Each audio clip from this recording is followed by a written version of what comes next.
جبھی تو ہمارا یہ عقیدہ ہے ساری کائنات کے درختوں کو اگر قلم بنا دیا جائے، زمینوں کو اگر صفحے بنا دیا جائے، آسمانوں کو ورق بنا دیا جائے، سمندروں کو سیاہی بنا دیا جائے، ایک ایک انسان کو عمر جبرائیل عطا کر دی جائے اور یہ کہہ دیا جائے لکھتے جاؤ قرآن پر، لکھتے جاؤ صاحب قرآن پر، میرا یہ عقیدہ ہے رب ذوالجلال کی قسم زمین و آسمان کا نظام زیر و زبر ہو سکتا ہے، سورج میں نور ہو سکتا ہے، ہر سمندر ابھر سکتے ہیں، قیامت آ سکتی ہے، نہ قرآن کریم کے اعجاز کا مقابلہ کیا جا سکتا ہے، نہ محمد مصطفیٰ کے کمال کا مقابلہ کیا جا سکتا ہے۔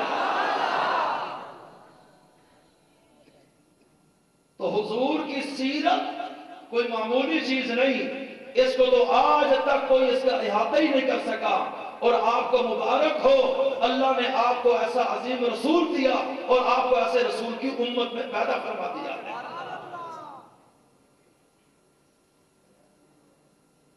بھائی توجہ ہے، میں کچھ اور کہنے لگا ہوں، توجہ رکھنا میری طرف۔ اس کائنات کو بنانے والا کون؟ زور سے بولو۔ جو اللہ کو مانتے اور جانتے ہیں وہ زور سے بولے کون؟ کائنات کو سجانے والا کون؟ سورج مشرق سے نکالنے والا کون؟ مغرب میں غروب کرنے والا کون؟ دریاؤں کو پیدا کرنے والا کون؟ دریاؤں کو روانی دینے والا کون؟ کون ہے؟ زور سے بولو، ہوش سے بولو، سوچ کے بولو، زور سے بولو، کون ہے؟ پکی بات ہے، کوئی اختلاف تو نہیں ہے، لیکن آج سے صدیوں پیچھے آؤ میں سیرت مصطفیٰ کا مرکزی گوشہ آپ کے سامنے رکھ کے بات ختم کرنے لگا ہوں۔ وہ کیا ہے؟ آج سے صدیوں پیچھے جو آج آپ کہتے ہیں، لیکن مکہ کا مشرک شاید اس سے اختلاف رکھتا تھا، انہوں نے خاص بیت اللہ کے اندر 360 بت بنا رکھے تھے، اور وہ کہنے لگے کہ یہ بھی کچھ کرتے تھے، یہ بھی بہت پاور والے، یہ بھی بڑی طاقت والے، یہ بھی انہونی طاقتوں کے مالک ہیں، یہ بھی جو چاہیں وہ ہوتا ہے، کائنات میں ان کا تصرف ہے، کائنات میں ان کی تدبیر ہے، کائنات میں ان کی کاریگری ہے، کائنات میں ان کی قدرت ہے، ہماری قسمتوں کے مالک ہیں، لہذا وہ متاثر ہوئے، اللہ کو چھوڑ کر در بدر جا رہے ہیں، اور کوئی پتھر کے سامنے جھکا، کوئی شجر کے سامنے، کوئی حجر کے سامنے، کوئی جانور کے سامنے، ارے کوئی کسی اور چیز کے سامنے، کسی نے پتھر کو دیکھا اس کے سامنے جھکا، کسی نے جانور کو دیکھا اس کے سامنے جھکا، کسی نے پتھر کی مورتی بنائی اس کے سامنے جھکا، کوئی قبر کے سامنے جھکا، کوئی ستاروں کے سامنے جھکا، کوئی سورج کے سامنے جھکا، کوئی چاند کے سامنے جھکا، ارے کوئی درخت کے سامنے جھکا، کوئی آگ کے سامنے جھکتا ہے۔ ہر ایک بندے نے اپنا معبود خود ہی بنایا ہوا ہے۔ ارے کیا کر رہے ہو؟ نبی نے اپنی سیرت کو کھولا ہے، اور کس بات؟ ایک تو پیدائش کے وقت بھی کھولا ہے، اور ایک 40 سال بعد صفا پہ کھڑے ہو کے بھی کھولا ہے۔ میں دونوں باتوں کو تفصیل سے رکھنا چاہتا ہوں، توجہ رکھنا۔ سیرت کے گوشے تو بڑے ہیں، لیکن میں وہ گوشہ رسالت بنا کر لے کر آ رہا ہوں کہ جس پہ مدار ہے آدم کی نبوت کا، جس پہ مدار ہے حضرت نوح کی نبوت کا، جس پہ مدار ہے ابراہیم کی خلت کا، جس پہ مدار ہے یوسف صدیق اللہ کے مقام صدیقیت کا، جس پہ مدار ہے عیسیٰ روح اللہ کی رسالت کا، جس پہ مدار ہے انبیاء کی نبوتوں کا، رسولوں کی رسالت کا، آسمانی کتابوں کا، جس پہ مدار ہے، اور وہ عقیدہ توحید ہے۔ ہر نبی کی سیرت کا مرکزی نقطہ یہی رہا، اللہ کی عبادت کو بیان کرو چاہے جان کے ٹکڑے کیوں نہ ہو جائیں۔ اب آؤ میرے رسول کی سیرت کا مرکزی نقطہ سن لو، وہ کیا ہے؟ سیرت النبی کی بنیاد سمجھ آ جائے، پیغمبر نے سٹارٹ کہاں سے لیا،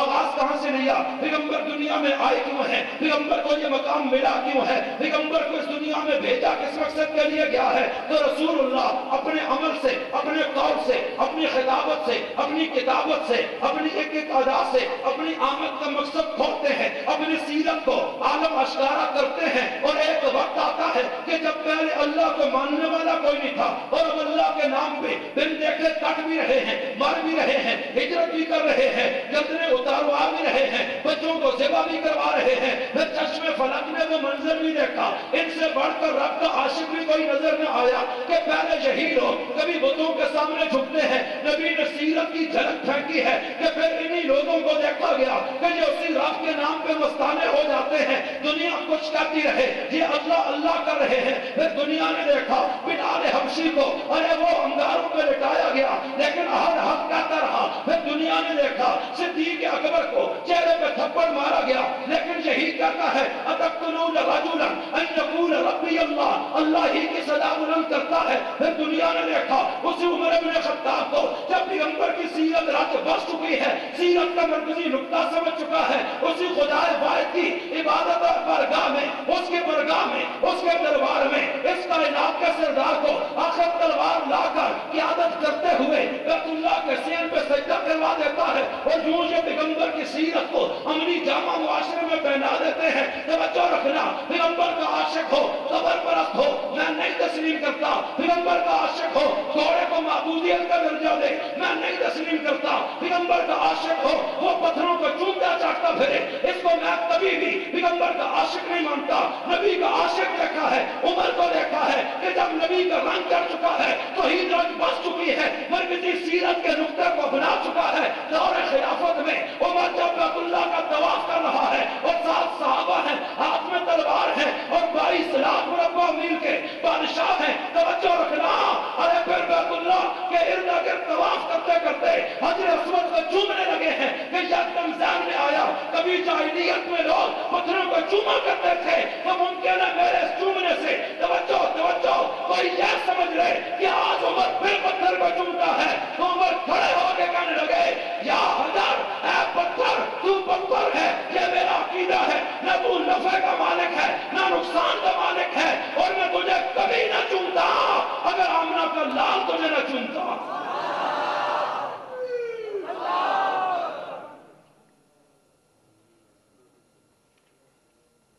تو حضور اس دنیا میں تشریف لائے مخلوق کو کس سے جوڑنے کے لیے؟ کوئی زور سے بولو نا یار، پنڈی والے بڑے ڈھیلے ہو گئے آج۔ حضور کس سے جوڑنے آئے؟ اللہ سے جوڑو گے یا نہیں جوڑو گے؟ یہ چھوڑو در در ٹکرے مارنی، کیا کر رہے؟ دیکھو حضور نے پتھر کیوں کھائے، نبی کے آنسو کیوں نکلے، کوئی مقصد بھی تو تھا نا یار۔ صرف ولادت میں خوشی ہے، مقصد ولادت کو نہیں دیکھتے ہیں۔ جلسہ سج گیا، اشتہار چھپ گئے، کرسی لگ گئی، علماء آئے، آپ آئے، عوام آئے، کھانا پکا، اس پہ تو خوش ہو، لیکن جس مقصد کے لیے سارا کچھ ہوا اس پہ اگر غور نہیں ہے تو کیا فائدہ؟ کوئی مقصد، اگر مقصد ہی فوت ہو جائے تو سچ بتاؤ یہ جو ابھی تک ہوا ہے اس کا کوئی فائدہ ہوگا؟ کوئی بولو نا، بولو نا، توجہ۔